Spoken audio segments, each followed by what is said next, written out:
आप सबको मेरा प्यार भरा नमस्कार।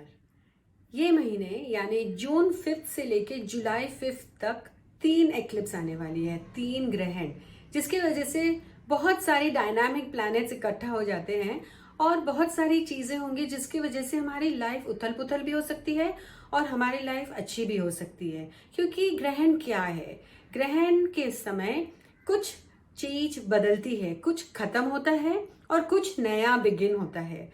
आप कौन से फेज में हैं? कुछ खत्म करने के पीछे तुले हैं या कुछ नया स्टार्ट करने के लिए सोच रहे हैं? ये सोच से आप आगे बढ़ सकते हैं। जानिए आगे और क्या होगा एक्लिप्स के बारे में। देखिए मेरा वीडियो और शेयर और लाइक जरूर करिएगा। सैजिटेरियस एक ग्रेट साइन है। आई लव दिस साइन क्योंकि इट मीन्स इट थिंक्स फार, यानी बहुत लंबी की सोच सोचते हैं, क्रिएटिविटी होती है, एडवेंचरस स्पिरिट है क्योंकि इसमें फायर साइन भी मिक्स होता है। So Sagittarius can be fun, inspirational and very creative. लेकिन अगर हम देखें तो ये सच के लिए भी बहुत आगे बढ़ता है। So Sagittarius is the sign of truth. और अगर हम वर्ल्ड फिनोमेना को देखें तो एट द मोमेंट जो साइलेंट प्रोटेस्ट थी अमेरिका में, वो सडनली वायलेंट हो गई, जहां पर सच को ढका जा रहा है, जिसमें 80% ऑफ द पीपल जो आए और इन्वॉल्व हुए वो बाहर के थे। कौन है ये बाहर के लोग जो चाहते हैं कि तनाव बढ़े? इसी तरह से अगर हम हमारे देश इंडिया में भी देखें तो तनाव बढ़ाया है। किसी ने रिलीजन के नाम पे, किसी ने कोई भी नाम पे, किसी ने कोविड-19 के नाम पे। एट द मोमेंट मुझे जो दिखता है इस कि बहुत लोगों का दर्द है, बहुत लोग बीमार हैं, बहुत लोगों को मदद की ज़रूरत है। और जिन्हें ये सब समझ में आता है उन्हें ये अपने दिल में थोड़ा सा सोच के लोगों की मदद भी करनी है और अपने आप में एक सकारात्मक सोच भी लानी है, पॉजिटिव थिंकिंग। ये नहीं कह रही हूँ कि सब कुछ पॉजिटिव हो जाएगा, लेकिन जब आपकी सोच पॉजिटिव है और आप समझ पाते हैं कि आगे अब क्या होने वाला है, तो आप बहुत कुछ अच्छी तरीके से प्लान कर सकते हैं और अपनी लाइफ को थोड़ा सा कंट्रोल में भी ला सकते हैं। पूर्णमास तो बहुत ब्यूटीफुल और फैब्युलस है, लेकिन सैजिटेरियस ऑपोजिशन में आ जाती है, सूर्य में जेमिनी आ जाती है। अब सूर्य is very warm and nice and Gemini is creative, communicative, fast, intelligent. तो कॉन्वर्जेशंस में काफी सारे फ्लक्स आ जाएंगे। और दूसरा होता है टी स्क्वायर आ जाती है, जहां पे मार्स पाइसीज में आ जाती है। नॉर्मली मार्स पाइसीज में नहीं आता है। मार्स इज अ वॉरियर, उसे वॉर पसंद है, ईगो, फाइट, एंगर। और पाइसीज है इमोशनल, पर वो इमोशनल वॉरियर है। सो जब ये दोनों साथ में आते हैं, it's not a very combination जो अच्छी रहती है। सो वॉर लाइक इस सिचुएशन आ जाती है। छोटी सी बात पे किसी को एकदम से गुस्सा आ जाएगा और बहक जाएंगे लोग इमोशनली, और कोई एक जन झगड़ा करेगा तो 100 जन इकट्ठे मिलके फाइट करेंगे, पता नहीं होगा कि क्यों कौन क्या कर रहा है। तो इस तरह के सिचुएशन से सबको दूर रहना है। ये सोचना है कि कोई चीज हो रही है तो क्यों हो रही है।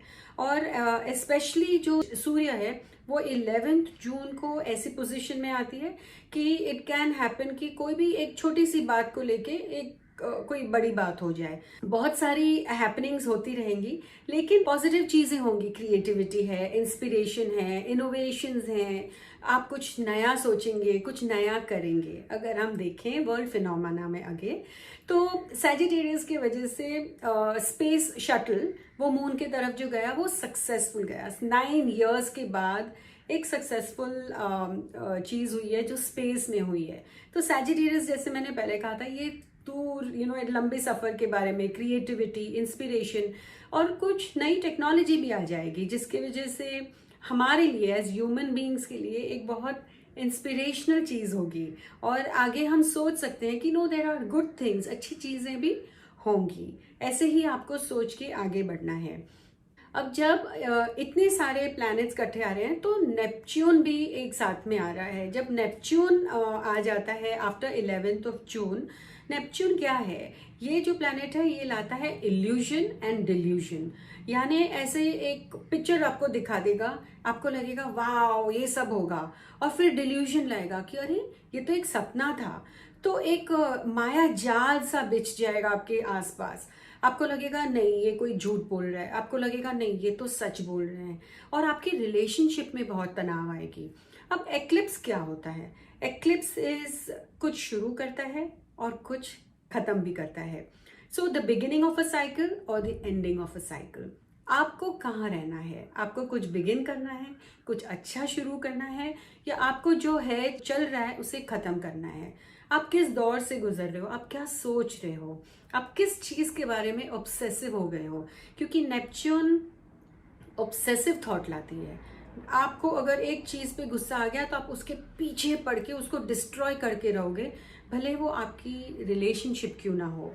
तो ये पूरे महीने में आपको अपने रिलेशनशिप को खूब संभालना है। इफ इट इज वर्दी for you, if you feel कि नहीं ये मेरे लिए अच्छी चीज है, मुझे संभालना है, तो एक दूसरे के साथ कम्युनिकेशन करके प्यार से कोई भी बात को संभालना है। बिजनेस की पार्टनरशिप हो, कोई आपका एक बड़ा ग्रुप हो, फाइट मत करिए। छोटी छोटी ईगो की वजह से कोई चीज मत लाइए। हर एक कंट्री लीडर्स के लिए भी एक बहुत बड़ी चेतावनी है कि अगर छोटी सी ईगो की वजह से बॉर्डर पे भी हमने देख लिया टेंशन शुरू है इंडिया के लिए, और बहुत सारी अदर कंट्रीज भी ज्वाइन हो रही है जो हमें पॉलिटिकली अभी नहीं समझ में आ रहा है, लेकिन ये 6 हफ्तों के अंदर ये सारी चीजें बाहर आएंगी। जो चीज छुप गई थी वो बाहर आएगी। यानी ये हो सकता है कि अगर आपकी रिलेशनशिप में कुछ छुपा हुआ था या आपने नहीं देखना था, वो आप देखेंगे। या आपको ऐसा लगेगा कि नहीं ये सच है, ठीक है, नहीं चल रहा था ठीक, हम एडजस्ट करके चलेंगे। या आपको ऐसा लगेगा कि ये बहुत झूठ हो गया, अब मुझसे बर्दाश्त नहीं हो रहा है। So you really need to think कि आप किस चीज पे फोकस हो। अगर आप अपना मन काम पे फोकस करते हो तो ये सारी चीजें साइड में हो जाएगी और आप अपने मार्स यानी मंगल प्लैनेट के हिसाब से फुल एनर्जी लेके, पैशन लेके, क्रिएटिविटी सैजिटेरियस की लेके आगे बढ़ो, and you divert your mind from anything that is destructive. अब एक रिलेशनशिप को आपको 30 दिन के अंदर खराब करना है या खत्म करना ही है क्या, या आप वेट कर सकते हो? So that's up to you completely. लेकिन रिलेशनशिप्स सिर्फ आपकी और मेरी या 2 जनों की नहीं होती है, ये पूरे वर्ल्ड की है, हमारे पूरे देश की है। So relationship in the world, relationship with countries, relationship on borders, हर एक चीज में थोड़ा सा तनाव रहेगा। अब इमोशनल तनाव है, ईगो तनाव है, तो उसे आप ठंडा कर सकते हैं। आपने क्या करना है? ये करना है कि आपको लॉजिकल रहना है, ग्राउंडेड रहना है, क्योंकि Pisces also is very logical.